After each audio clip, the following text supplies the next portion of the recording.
Hi, everybody. Today I'm here talking to Niayesh Afshordi, who's an astrophysicist at Perimeter Institute in Waterloo, Canada. And you've heard of him before on this channel because we talked about his idea of measuring black hole echoes a while ago. So if you want to know more about this, please go and check out this video. But in the recent years, in the recent month, Niayesh has developed a new interest, which is pandemic models. So, Niayesh, why don't you tell us how you got into this? Oh, well, I got into this how everybody else got into this, because we all got locked down when the viruses started getting everywhere around the world, and including Canada, where I live. And one thing led to another, and just before you know it, everything was shut down and we were homebound for months. And we didn't have much else to do except trying to understand what's going on around us. Particularly on social media, everybody was discussing and trying to kind of understand and predict what's happening with this thing. And of course, there were many, many wrong predictions. But then it occurred to me that I'm a scientist, and scientists, our job is to try to understand things that happen in nature. And this is one example of something that's novel and is happening in nature. I don't know if it's as novel as black holes or not, but it's something that you could try to understand. And the great thing about the pandemic, there aren't that many, but one is that there is a lot of data, and it's much easier to get data about it compared to the gravitational waves on black holes. So that's what I tried to do, and I got together. In fact, interestingly, there was a colleague who was visiting me. His background was in virology, but he wanted to switch to gravitational waves and work on gravitational wave echoes. But then it turned out that at the same time that he arrived, this virus arrived in the world stage, and long story short, he never got to work on echoes. So we ended up trying to understand what's going on around us while everybody was going into lockdown. And the main thing is try to understand is that, so what is the data that we need to gather to get to the bottom of what's happening? And of course, the pandemic data was everywhere. You could download it. But that's not really, that's the effect. The question is what's the cause? I mean, we know the cause is the virus, but the virus has to jump from one person to another. And basically, we sat down and, virtually sat down and tried to understand what are the things that help us predict how virus can jump from one person to another. Of course, the requirement is that you need to have a lot of people close to each other. And that was our starting point, basically. What are the measures of population density that we have across the world? And our kind of the spark there was that people usually talk about population density, but that's some sort of an average thing on some large region. That doesn't really matter. What matters is how many people are next to you. So this is something that few people know about, but it's called population-weighted population density. And it turns out that that's the most important thing, and nobody has been talking about. And that's the best predictor of where the virus is growing and how it's growing, or how fast it's growing. Of course, where it starts, it's anybody's guess, because it depends on when it got there. But how fast it grows, it really depends on population-weighted density. And then, of course, other things happen. There were lockdowns, and there was weather that happened over time. And then we started kind of putting the data together. On lockdown, it turns out Google records cell phone activity in various places, so you could add that to the model. And then there is weather that you can gather for various places. So we kind of started putting more and more things into the model to basically predict how fast transmission is happening. And you could calibrate it with all the data, because we had lots of data available, both on mobility and weather, but also on the pandemic, how fast it was growing. So that's kind of how. So maybe if I may briefly, for clarity, add, you're using data for the United States, right? So it's not globally. That's right. So the reason we kind of started focusing on the United States was we had a homogeneous data set that we kind of I mean, no, is anybody's guess what is the quality of data? I mean, every data has its own problems, but at least we thought that the United States is more or less homogeneous country. So the kind of problems that appear in the data would be similar in different places. We have recently started working on other countries, but it's more of an uphill struggle because understanding the quality of various data sets is harder. Right. So so we have, of course, so we looked at the kind of the smallest scale in the United States that we could, which is the county level. So there are around 1,300 counties in the United States. There are, of course, 50 states. Each state has many counties in it. There are 500 counties that have a significant enough epidemic that we could actually fit the model to. And the main thing that we did that nobody else has done is that we actually used the same parameters to fit all the epidemics that were happening everywhere. So all 500 epidemics were fitted by the same parameters. And the differences are really difference between the conditions of the counties. They have different population densities, different weathers, different mobility restrictions. And these are all the things that are recorded, so we didn't have to assume something for it. So these are all the data that's available publicly. And basically all we had to do is define the right parameters, and there are basically about 10 parameters that we have to fit to, we have to find the best values that would fit these 500 epidemics, and there are basically roughly 7,000 data points that we could fit with these 10 parameters. So that's kind of where we are right now. We started with less data, but that's where we are right now. So maybe that's a good point to add that Niayesh has written a paper about this already in July, right? Some month ago, and that's on the archive. And I will add a link in the information below the video. And he also has a website. I can't recall the URL, but I'll leave that too. Mm-hmm. Maybe you can tell us a little bit about what's on the website. Yeah, so the website is nafshordi.com/COVID, so that's easy. And right, so the main idea, and this is, I really hope that if we had a little bit more help, we could kind of extend it to elsewhere in the world. But so far we have only expertise at all the data we need inside the United States. So basically, based on this model that we fitted to all the data, and I should say the model is in fact is a epidemiological model. So a model is a model of people interacting with each other and getting the virus and then incubating the virus and then transmitting to other people. So it is not some like fitting function, even though it has three parameters that we have to fit to the data. But a model is basically a model of people interacting with each other, getting infected, and then at some point becoming infectious themselves. So this is that's the kind of model that we're dealing with. The nice thing about it is that basically if you can constrain the models, then you can predict where things are going. And then based on the data, you could say, okay, so if this county goes to lockdown, say 50% of people stop going to work, what's going to happen? Or if people in this county, everybody starts wearing masks or nobody wears masks, what's going to happen? So that's the power of the model, because the model is a physical model of the world. And it quantifies dependence on various physical properties. So if you go to the website, and in particular, if you go to our dashboard, it tells you each county what happened in the past, and it tells you if people go to lockdown or lift the lockdown at various levels, what's going to happen into the future. And it also uses actual historical weather, or weather in the past and weather into the future, because that's turns out to be a big factor. It turns out if weather is very cold, the virus spreads more quickly. But surprisingly, if it's also very, very warm, it spreads quickly. And that's another thing that we just discovered. So we have all of these dependence. So wait, it spreads quickly when it's very cold and very warm, but not in the middle. Not in the middle. So I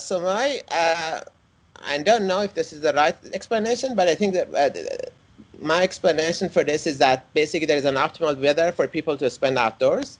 If it gets too hot, everybody goes indoors in air conditioning, at least in the United States.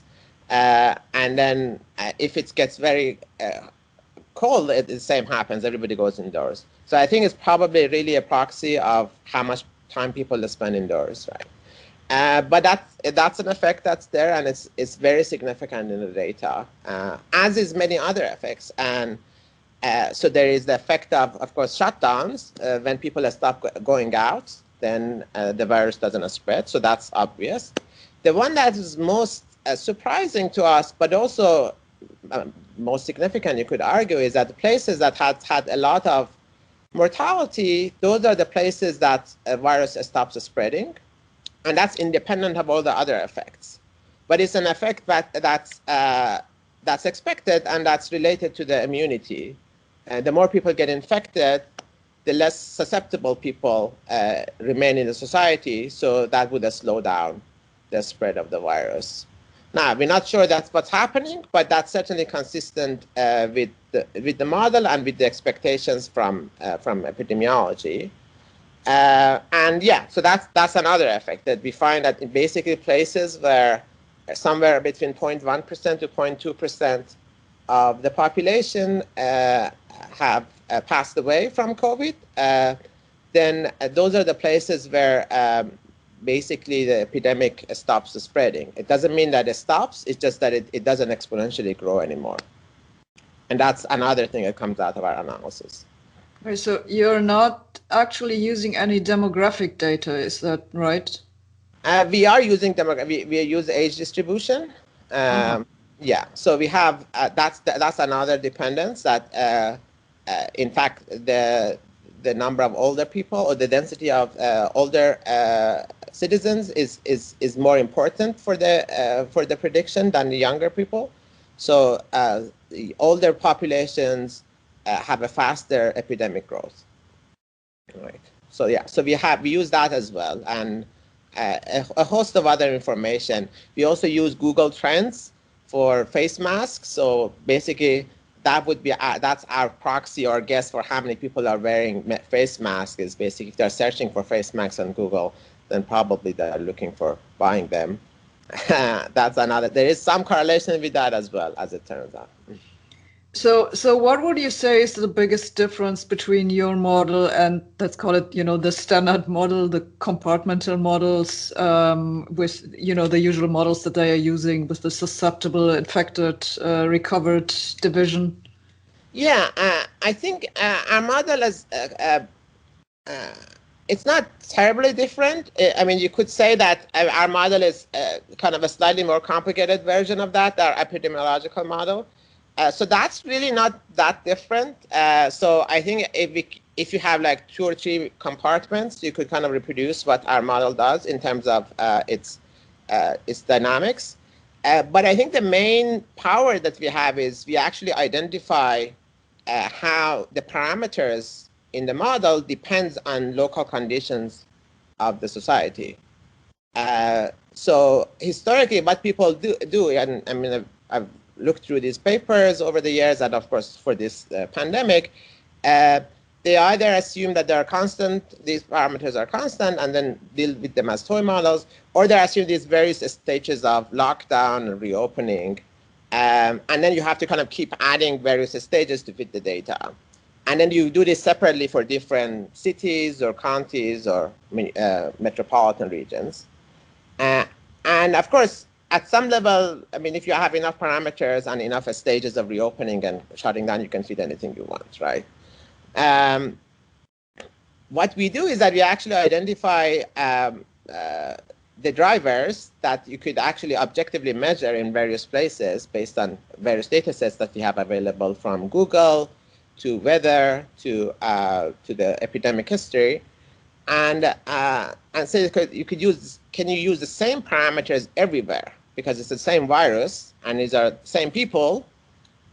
So basically, can you use a universal model? So the same way that we could use Kepler's laws to predict planetary dynamics for all the planets, can we use basically the same universal laws to predict epidemics everywhere in the United States and hopefully across the world? And that's kind of, I think that's the real power, which I haven't seen done elsewhere. So other places, you just try to fit different laws from different places, and we try to fit the same law everywhere. So you already said you've been working with a virologist together, and so you're a physicist. You have some other people on your team. Yeah, it's in fact, so the my first collaborator is Ben Holder. He was a physicist by training, but he's been working on modeling virus growth in human bodies for the past 10 years.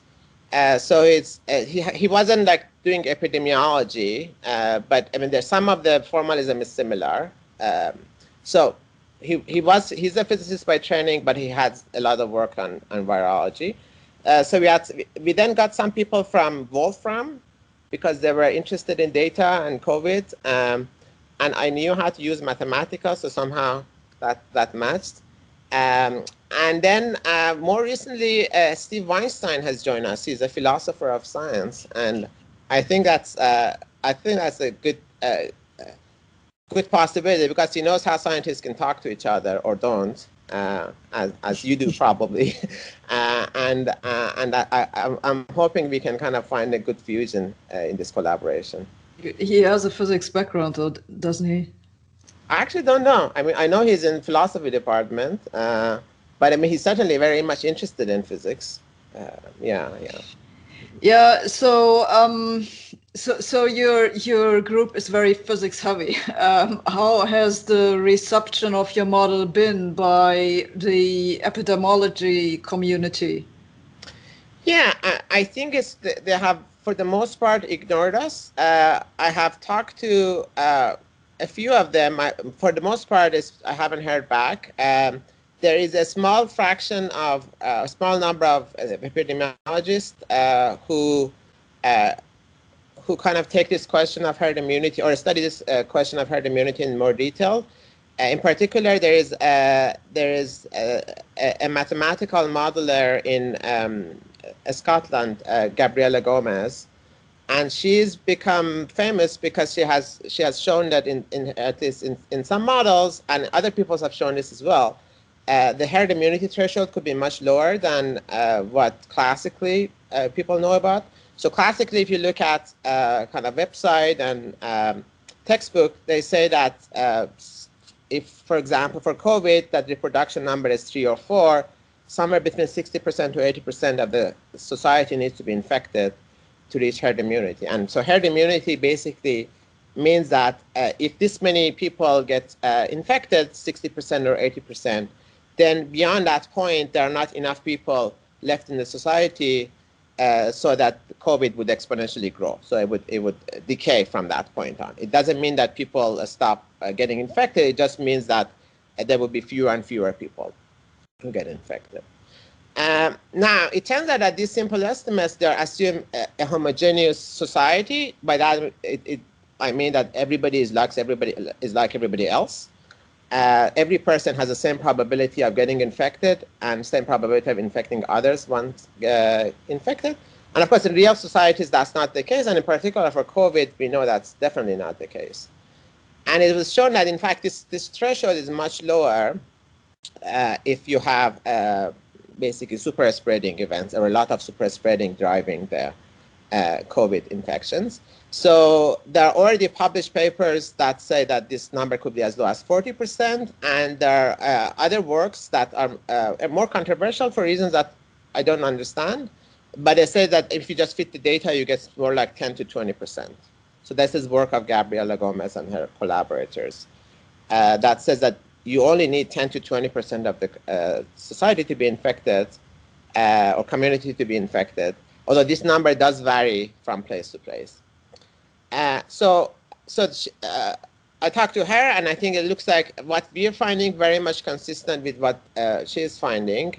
Of course, the problem is that we never really know how many people in a large community get infected because you cannot test everybody. But if you go by a number that we're finding based on just mortality, so we find that places that between 0.1 to 0.2% of the population die of COVID, you reach herd immunity. And if you say infection fatality ratio is about 1%, that means that in these places, 10 to 20% of people have gotten infected. And so I think our results very much agrees with her, and she's in agreement with that. But the rest of the epidemiology community just completely ignored us. I would imagine the same thing happened if epidemiologists write a paper on Big Bang or black holes, and I would probably ignore them. So I don't blame them too much, to be honest. But here we are. Yeah, well, I would argue that the situation is a little bit different because, I mean, as physicists, and I mean, you've worked on astrophysics with a lot of data analysis, and this is basically a piece of data analysis. So I think it's something that deserves to be taken seriously. Well, I couldn't agree more. Yeah, okay. So I think you've pretty much answered all my questions. I think that's a good point to thank you for the conversation, and thanks everybody for watching. Thank you very much, Sabina.